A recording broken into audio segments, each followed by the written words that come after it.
رايحة جاية طول النهار، مفيش فايدة، البيت مكركب ومفيش تنظيم، مش بيبان عليه نظافة، مش عارفة اعمل ايه. السلام عليكم ورحمة الله وبركاته.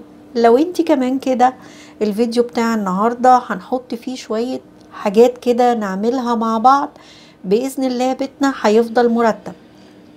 كمان هنعمل مع بعض غدا حلو وموفر، وهقولك على تريكات حلوة فيه. تابع الفيديو وخليكي صبورة معايا، واوعي تنسي اللايك الحلو بتاعك.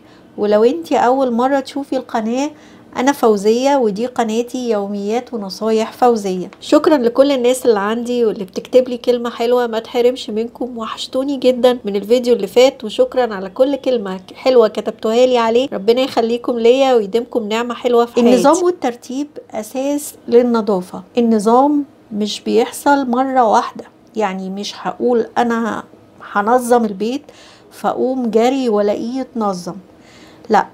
الموضوع ده حطي الكلام ده في عقلك علشان ترتاحي نفسيا، لان اهم حاجة وعلشان تنظمي البيت كويس لازم الاول تكوني مرتاحة نفسيا. النظام هدف طويل الامد، وكمان مش بيعتمد عليكي انتي لوحدك.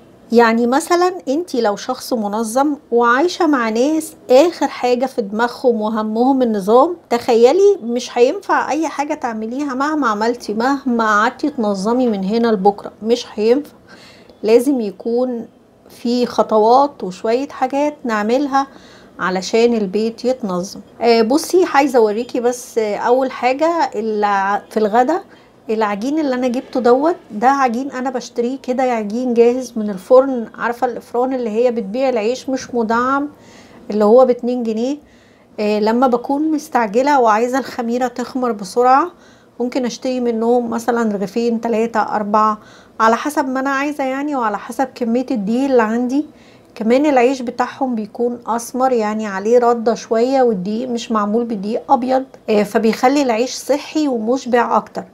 بيخلي كمان العيش طري معاكي، مش بيبقى بيمط كده، لا بيبقى حلو، يعني زي العيش اللي بتجيبيه من بره. فالكام رغيف اللي انت بتجيبيهم دول وبتخلطي عليهم كمية الدقيق الابيض اللي هتستعمليه، بيغنيكي عن انك مثلا تحطي سمنة او زيت، او انك تحطي زبدة في العجين علشان تخلي العجين طري، او تحطي زبادي.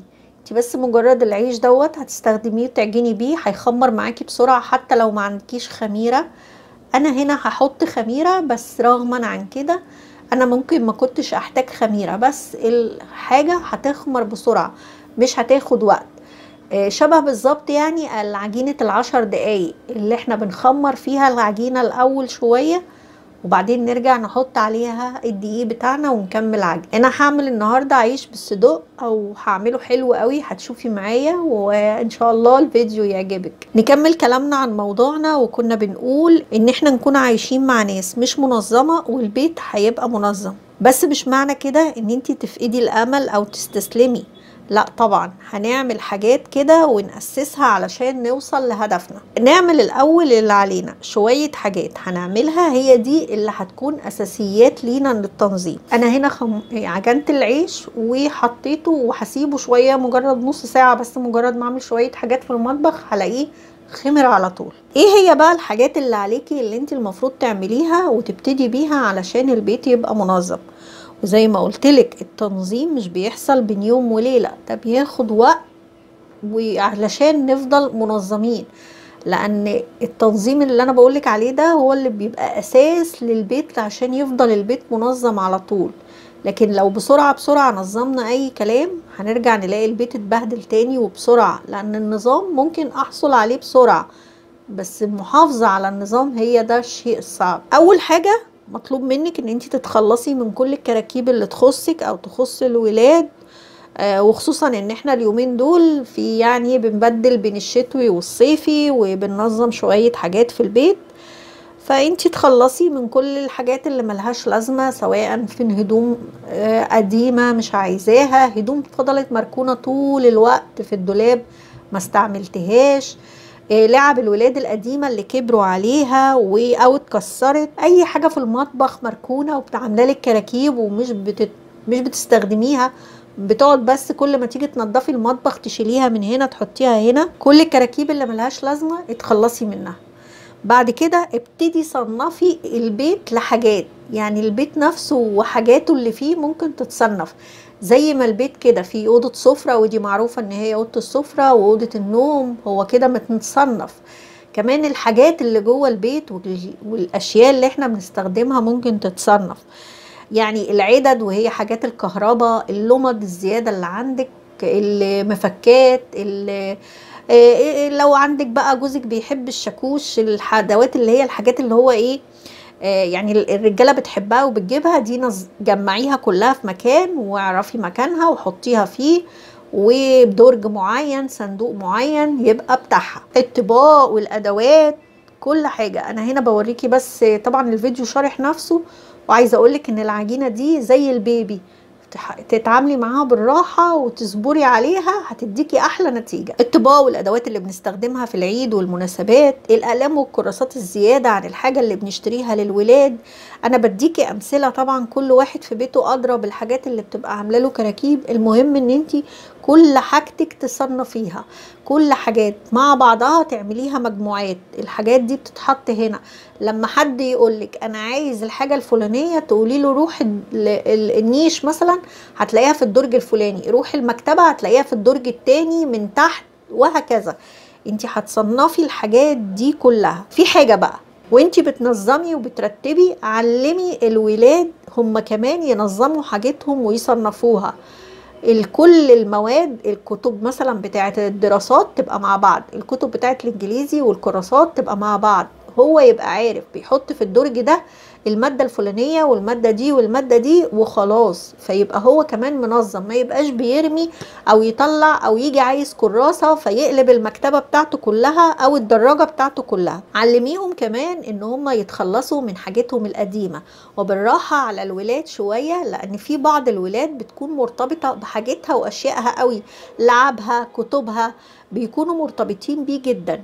فانتي قولي له يا حبيبي الحاجة اللي انت بتحبها دي لما هتروح لحد تاني او هتديها هدية لصاحبك، لابن عمتك، لابن خالتك، لأي حد غلبان، لأي حد حاجة، قولي له ان الحاجة دي هتفضل موجودة عنده، مش هتضيع. يعني لما كلها هيلاقيها عند ربنا، لكن الحاجات اللي هو هيفضل ماسك فيها ومحتفظ بيها هتضيع، ودي اللي مش هيلاقيها. لما عند ربنا وفي الجنة مش هيلاقي حاجته الحلوة اللي كان بيحبها. فهو بالشكل ده هيبقى عايز بقى حاجته الحلوة اللي بيحبها ان هو يديها لأصحابه، لحد غلبان يتبرع له بيها. المهم ان احنا هنعودهم ان ده من ديننا ومن اسلامنا، زي الرسول عليه الصلاة والسلام لما قال تهادوا تحبوا. كده واحدة واحدة بتغرزي فيهم قيم حلوة وجميلة، وانتي كمان بتنظمي البيت. تالت حاجة بقى، زي ما قلتلك، هتحطي كل حاجة انتي جمعتيهم مع بعض وخليتيهم جروب، هتخليهم في مكان واحد مع بعضه. فهيبقى كده بالنسبة لك اولا نظمتي، ثانيا بقى سهل عليكي جدا ان انتي لما تعوزي الحاجة تلاقيها، مش هتضيعي وقت وتقعدي تدوري عليها كتير، هي موجودة في الدرج ده، فانت هتدوري في الدرج ده. وبعد ما حاولنا وعملنا كل ده، في الوقت ده بقى هنقدر نحدد احنا محتاجين ايه عشان نحط فيه الحاجات اللي ملهاش مكان، ونفكر في البيت وتنظيمه محتاج ايه. مثلا محتاج تربو، محتاج دولاب، محتاج رف. نبدأ بقى نفكر ازاي نجيب الحاجات دي ونشوف بيوتنا، يعني ونخلي كده بيوتنا منظمة وحلوة. والله احيانا بنشوف بيوت فيها اساس كتير وحاجات كتير وحاجات ترند وحاجات من اللي نازله على النت، والحاجات دي في النهايه بتبقى حاجات مش مستغله، وبالعكس دي بتبقى حاجات عامله لهم كركبه في البيت. واحنا كده مع بعض خطوه خطوه في البيت هيتنظم. بس زي ما قلتلك التنظيم بيكون هدف طويل، مش بيجي مره واحده، ومش سهل المحافظه عليه. يعني البيت بيترتب، ممكن تهدي حيلك وترتبي البيت وبعد كده تاني يوم يبهدلوه ولا كأنك عملتي حاجة. وانا زيكم بقول لنفسي الكلام ده وبحاول اطبقه، لعل وعسى البيت يفضل مرتب ويفضلوا محافظين على نظامه. وفي النهاية برضو عايزة اقولك واقول لنفسي ان الموضوع مش علينا لوحدنا، والموضوع بيتوقف على الناس اللي احنا عايشين معاهم. هنحاول معاهم ونرتب البيت. مرة نعلمهم الترتيب كده ونكلمهم ونخليهم يحافظوا على البيت، مرة بالذوق، مرة بالخناق، مرة بالزعيق، مرة بالعقاب، مرة بالثواب. المهم ان احنا نمشي الامور والبيت بتاعنا يفضل مترتب ونفسياتنا اصلا تفضل حلوة ومترتبة وجميلة. زي ما شفتي كده معايا في الفيديو، انا عملت العيش بالصدق. كانت الحشوة بسيطة خالص. حشيته صدق وطماطم وفلفل. الفلفل كان فيه حامي وفيه بارد علشان اذواق الناس. العيش اللي اتفضل خبزته على الطاسة زي ما انت شفتي. دهنت وش العيش نسكافيه، احنا مش بنحب زفارة البيض ولا الحاجات دي، فانا دهناه مجرد شوية معلقة نسكافيه مدوباها في مية ودهنته. خبزته على درجة حرارة 220. كنت فرشة ورق زبدة. طبعا الورق الزبدة بقى يعني وجوده زي عدمه، بيلزق فيه الأكل، بس أنا كنت عايزة أحافظ على نظافة السيجان، تفضل يعني نظيفة كده وما تتعبنيش وأنا بنضفها. وحلينا في اليوم دوت فاكهة حلوة من فواكه الصيف، اللي هي يعني أنا من وجهة نظري هي أحلى فاكهة كده، تاكليها وكأنك مكلتيش حاجة، هي رطبت عليكي. بس كان عندي جزء من بطيخة زي شايلاه في التلاجة، كنت لفاه بستريتش كده، بيفضل متحافظ عليه وجميل زي ما هو. قطعته وكلنا بألف هنا وشفا للي كل. كنت اتمنى ان انتوا حقيقي تكونوا كل حبايبي اللي بيكتبوا لي كلام حلو يكونوا معايا، ربنا يخليكم ما تحرمش منكم. لو وصلتي لحد هنا في الفيديو يا ريت ما تنسيش تدعميني باللايك وتكتبي لي كلمة حلوة، اكون شاكرة ليكي علشان بس تشجعني كده وتخليني اكمل. ولو انتي اول مرة اشتركي، ان شاء الله هتوصلك حاجات حلوة كتير. طبعا حلوة احلى من البطيخ كده. انتوا كلكم حلوين وعندي يعني حبايب قلبي، ربنا يخليكم ما تحرمش منكم. مفيش احلى من البطيخ علشان ننهي بيه الفيديو. طبعا انا هعبيه برضو في علبة علشان اللي عايز ياكل، لان احنا يوم السندوتشات دي مش بناكل، كل واحد بياخد سندوتشه كده واللي عايز ياكل حاجة بياكلها. طبعا الاكلة كانت مشبعة جدا، سندوتش واحد كفاية، وانا عاملة يعني لكل واحد حوالي 2، فالموضوع يعني كان حلو جدا. يا رب يحسن ما بين ايديكم. اشوفكم على خير في فيديو جديد، والسلام عليكم ورحمة الله وبركاته.